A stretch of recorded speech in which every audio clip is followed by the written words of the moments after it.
Bonjour tout le monde. Je vous rappelle, donc on a vu quelques théories d'apprentissage telles que l'approche ou bien l'apprentissage transmissif et l'apprentissage behavioriste. Donc, cette vidéo, on va voir l'approche constructiviste et l'approche socio-constructiviste. Donc, on va commencer par l'approche constructiviste.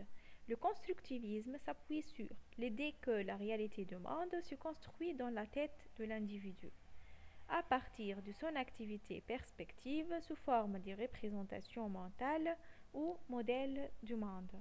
Donc, c'est l'apprentissage dans l'interaction entre un sujet et son environnement.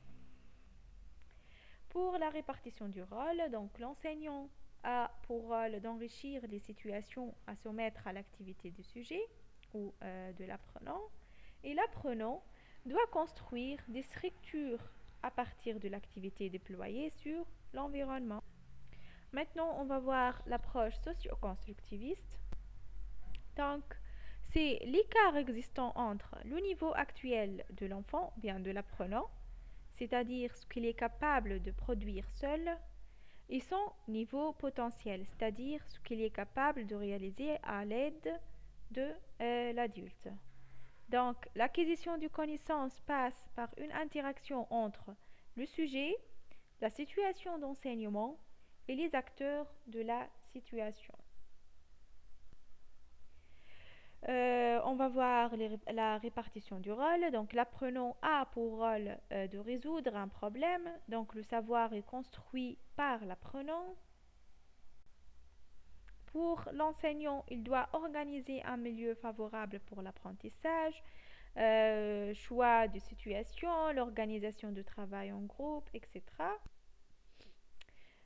Pour les apports, ou bien les avantages, donc on va citer trois avantages tels que on a un véritable statut de l'erreur significative de l'état de connaissance de celui qui fait l'erreur.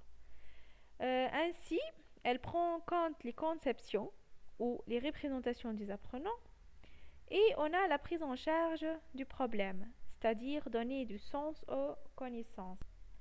Pour les limites, donc on a la gestion dans une classe n'est pas simple pour une classe surchargée. Ainsi, elle est coûteuse au niveau du temps, elle demande beaucoup de temps et il n'y a pas de prise en compte du rôle de psychologie. Donc, je veux conclure. On a vu l'approche transmissive, l'approche behavioriste, l'approche constructiviste et l'approche socio-constructiviste. Merci pour votre attention.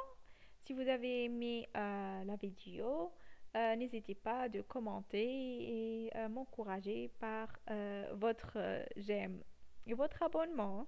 N'oubliez pas. Merci.